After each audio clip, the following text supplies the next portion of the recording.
The dog tag burned cold against her chest as Sophie Martinez watched 3 boys destroy another human being with nothing but words and laughter. In 6 months, she would put their leader on the ground in front of 200 witnesses. But first, she had to learn what it meant to carry her father's final lesson. Sophie's fingers found the metal beneath her shirt. Martinez Carlos E., 20 years of service, 3 Purple Hearts. One daughter who inherited his warrior's heart and his stubborn refusal to watch injustice in silence. Violence is the last option. Mija, he'd whispered from his hospital bed, cancer stealing everything but his voice. But when someone's hurting others, when the system fails, sometimes the last option becomes the only option. Make it count. She was 7 when he started teaching her Krav Maga, transforming their garage into a training ground between deployments. 9 when she could redirect a grown man's punch. 14 when she won her first underground tournament.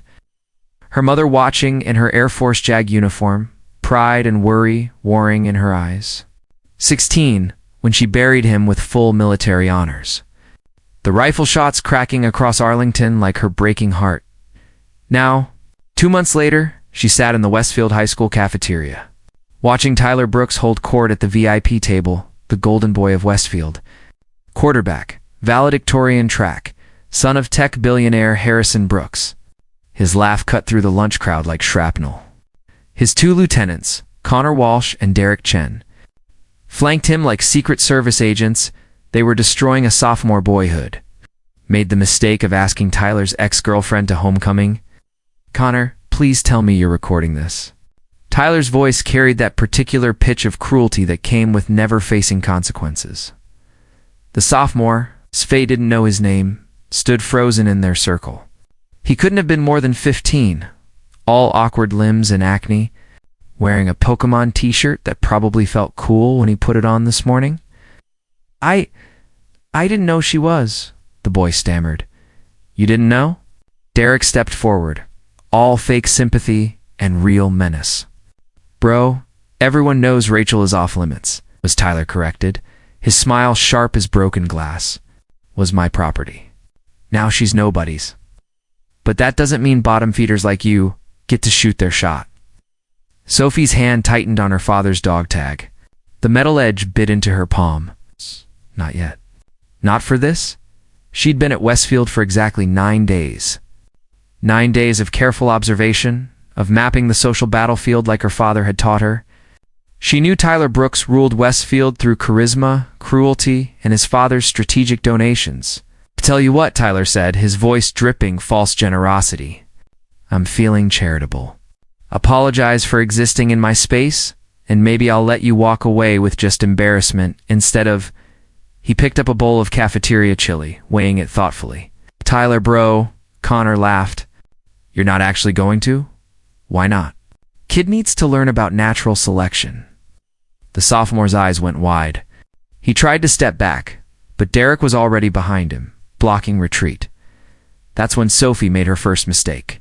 She stood up in the charged atmosphere. It drew attention like a gunshot. Tyler's head turned, predator instincts activated. Well, the new girl has opinions. Sophie met his gaze without flinching. "No opinions. Just leaving. But you just got here. Sophie. Something right? The military brat?" The phrase hit exactly where he'd aimed it. Sophie felt her father's tag grow heavier against her chest. "Martinez," Sophie provided, keeping her voice neutral. "And yes, I'm new. Martinez." Tyler rolled the name around his mouth like something sour. How diverse. "Connor, make a note. We should probably update the seating charts. I'm comfortable where I am," Sophie said. Already knowing it was the wrong answer. "Comfortable," Tyler repeated like she'd spoken in a foreign language. "That's cute. But see, comfort is earned at Westfield. It's not just given to every random welfare case who wanders in." He turned back to the sophomore. "Where are you going?" "We weren't done with your education." Sophie watched Tyler pick up the chili bowl again, watched the sophomore's face crumble, watched 200 students become an audience for someone's humiliation. "Hey," she said quietly. Tyler paused, bowl halfway raised. "Did you say something?" I said hey, as in, hey, maybe pick on someone your own size. The cafeteria went silent in waves. Tyler's smile was slow, predatory. My own size? Sweetheart, I'm 6'2", captain of the football team, and heading to Stanford. You're what, 5'5" and heading to community college? He looked her up and down dismissively. If you're lucky. Size isn't just physical, Sophie said, her voice carrying the kind of calm that preceded storms. Sometimes it's about character. And from where I'm standing, that kid's got you beat by miles. Bro, she just called you small, Connor whistled low. Tyler's face flushed. You know what? You're right. Paykim in here isn't worth my time. He turned, the bowl of chili still in his hands. But you need a lesson in respect. Time slowed the way it always did before violence. Sophie saw Tyler's arm cock back, saw the trajectory of the chili bowl, saw 200 phones rising to capture whatever came next. Tyler threw the bowl. Sophie didn't dodge. She caught it. Not dramatically, not showily. Just a simple redirection of force that ended with the bowl secure in her hands. Not a drop spilled. The silence was absolute. Interesting choice, Sophie said, setting the bowl carefully on the nearest table. But you might want to work on your follow-through. Your shoulder drops when you throw. Makes you predictable. Tyler's face went from red to purple. Did you just give me free coaching advice? Yes. Sophie's smile was sharp as her father's combat knife. First lesson's free. After that, you probably can't afford me. Someone laughed, then another. Soon the whole cafeteria was buzzing him. Not in the way Tyler was used to. Derek, he snarled. Connor, we're done here. But as they turned to leave, Tyler couldn't resist one last shot. He grabbed a full tray from a passing freshman chocolate milk, spaghetti, applesauce, the whole 9 yards. You think you're clever? He stepped close. You think you're special because Daddy taught you some moves before he died? The cafeteria gasped. Even Connor looked uncomfortable. Sophie went very still. What did you say? You heard me? Tyler was too angry to notice the warning signs. Dead soldier Daddy isn't here to protect you now. So here's what's going to happen. You're going to learn your place. He lifted the tray over her head. Tyler, Derek warned, something in Sophie's stillness, finally registering as dangerous. Bro, maybe Tyler dumped the entire tray. Chocolate milk cascaded over Sophie's hair. Spaghetti sauce painted red streaks down her face. Applesauce splattered across her father's dog tag as it swung free from her shirt. For 3 heartbeats, nobody moved. Nobody breathed. Then Sophie Martinez did what she'd been trained to do since she was 7 years old. She moved. Not with anger, not with rage, with the clinical precision of someone who'd been taught that when violence became necessary, you didn't waste motion on emotion. Her hand shot up, catching Tyler's wrist as he lowered the tray. A simple twist, the kind her father had made her practice 1,000 times, and Tyler's grip reversed. The tray clattered to the ground as Sophie continued the motion, using Tyler's own momentum against him. He was bigger, stronger, heavier. None of it mattered. Krav Maga wasn't about strength. It was about physics, leverage, the willingness to act when action was needed. Tyler Brooks, golden boy of Westfield High, went down hard. His back hit the cafeteria floor with a sound like thunder. 200 phones captured the moment his perfect face registered shock, confusion, and then fear as Sophie maintained control of his wrist, keeping him pinned with minimal effort. First rule of combat, she said quietly, spaghetti sauce still dripping from her hair. Never attack someone whose capabilities you don't understand. Second rule, she increased the pressure just slightly. Never, ever mention someone's dead father unless you're prepared for their living daughter to teach you some respect. Get off me.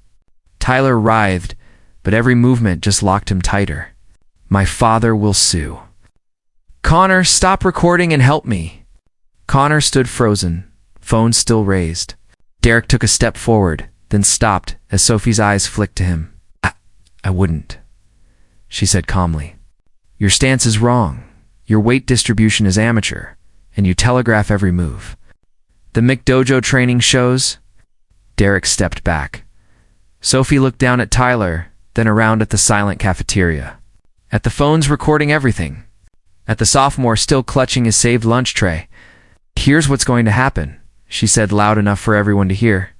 "I'm going to let you up. You're going to apologize to him?" She nodded at the sophomore. "And then you're going to walk away. And if you ever dump food on anyone again, if you ever bully another student, if you ever mention my father," she leaned closer, her voice dropping to a whisper only Tyler could hear, "I'll show you what else he taught me." And trust me, this was the gentle version. She released him and stood in one fluid motion, stepping back to give him room. Tyler scrambled to his feet, face burning with humiliation. "This isn't over." "You're right," Sophie agreed. "It's just beginning. See, I've been here 9 days, and I've watched you torment people. That ends now." Her voice cut through his bluster. "Apologize to him now." Tyler looked at the sophomore, jaw working like he was chewing glass. The entire cafeteria waited. "Sorry," he finally muttered. Louder, said, "I'm sorry." Tyler shouted, then turned and stormed out, Connor and Derek trailing behind. The cafeteria exploded. Cheers, applause, excited chatter. Someone started chanting Martinez. Martinez. Sophie ignored it all. She walked over to the sophomore. "You okay?" she asked. "You that was," he swallowed hard. "That was incredible. I'm Nathan. Nathan Park. Sophie Martinez." She smiled her father's smile. "Nice Peckerman shirt. Charizard's my favorite too." As she walked to the bathroom to clean up. Phone still recording, whispers following her path. Sophie felt her father's tag sticky with applesauce against her chest. "My last option, Dad," she whispered. "I made it count." What followed was 3 hours of negotiation in the principal's office. Tyler's father, Harrison Brooks, wanted her expelled. Sophie's mother, Major Elena Martinez, JAG Corps, countered with evidence of Tyler's pattern of bullying and legal definitions of assault and battery. The breakthrough came when Officer Chen reviewed the footage. Miss Martinez acted in clear self-defense after being assaulted. If anyone's getting charged here, it's Tyler Brooks. Then Harrison Brooks revealed the truth. Tyler had been expelled from his previous school after a student he'd tormented attempted suicide by the end. They had an agreement Tyler would face suspension, mandatory counseling, 200 hours of community service, and his family would fund a comprehensive anti-bullying program. Any further incidents would result in expulsion and criminal charges, but it wasn't over. The next day, Rachel Morrison, Tyler's ex, came forward with a darker story. A party 6 months ago. A drink that tasted wrong. Gaps in memory. Tyler smirked the next day. "I wasn't the only one," Rachel said quietly. Over the next weeks, more stories emerged. Madison Gray. Jessica Wu. Security footage was recovered. The community service suddenly seemed inadequate. Tyler Brooks was arrested 3 weeks later, let out of Westfield High in handcuffs. The charges were serious multiple counts that would result in real jail time. Harrison Brooks held a press conference. "I failed as a father," he said simply. "I used money and influence to shield my son from consequences, and in doing so, I enabled him to hurt others." 6 months later, Sophie stood in a courtroom as Tyler Brooks was sentenced. 5 years, with possibility of parole in 3, Rachel Morrison approached after. She looked healthier, stronger. "Thank you," she said simply. "For standing up when no one else would?" "We all stood up," Sophie corrected. "I just threw the first punch. Sometimes that's what it takes," Rachel smiled. "One person brave enough to say no more?" 3 years later, Sophie received a letter from Tyler. He was in a halfway house. Part of his recovery program? "I wanted you to know that I think about that day in the cafeteria often," he wrote. "Not with anger anymore, but with something like gratitude. You stopped me. Not just from hurting others, but from becoming something worse. I'm working with young offenders now, trying to break the cycle. Every time I tell my story, I mention you, the girl who stood up, the one who made it count." Sophie kept the letter, filing it with her father's things. Proof that sometimes the last option could lead to new beginnings. 5 years after the cafeteria incident, Sophie returned to Westfield High as the keynote speaker for their first annual Courage Day. Nathan Park was now a teacher, sponsoring the peer protection program with 60 members. Rachel Morrison was a prosecutor specializing in campus assault cases. Tyler volunteered with her office, speaking at intervention programs. 9 years ago, Sophie began at the assembly. I sat in this cafeteria and watched someone get bullied. I had two choices: stay silent and safe, or speak up and face consequences. I want to tell you that the choice was easy, that heroes always know what to do. But that's not true. I was scared. Terrified, actually. She paused. But sometimes courage is just fear that said its prayers. After the assembly, Sophie walked the halls one last time. In the trophy case sat the Carlos Martinez Courage Award, given annually to students who stood up for others. As she prepared to leave, Rachel found her. They talked for an hour, sharing war stories from law school and courtrooms. When you graduate, call me, Rachel said. The world needs more lawyers who aren't afraid to fight. That evening, Sophie stood in the parking lot where it all began. Her phone buzzed her mother checking in. How did it go? The text read, Sophie thought about Nathan teaching confidence. Rachel prosecuting predators, Tyler counseling young offenders, 60 students standing guard for each other. Dad would be proud, she typed back. The last option became lasting change. The dog tag caught the dying light, a reminder of where she'd come from and where she was going.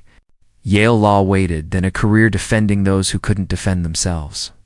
Not with fists, but with words. Not through violence, but through justice. But sometimes, Sophie knew, you had to be willing to throw the first punch, metaphorical, or otherwise, to show others that bullies could fall.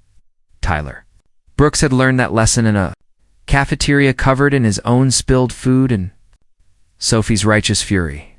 The world was still learning it. One Courage Award at a time. And Sophie Martinez, daughter of warriors and mother of change, would keep teaching it as long as there were battles worth fighting.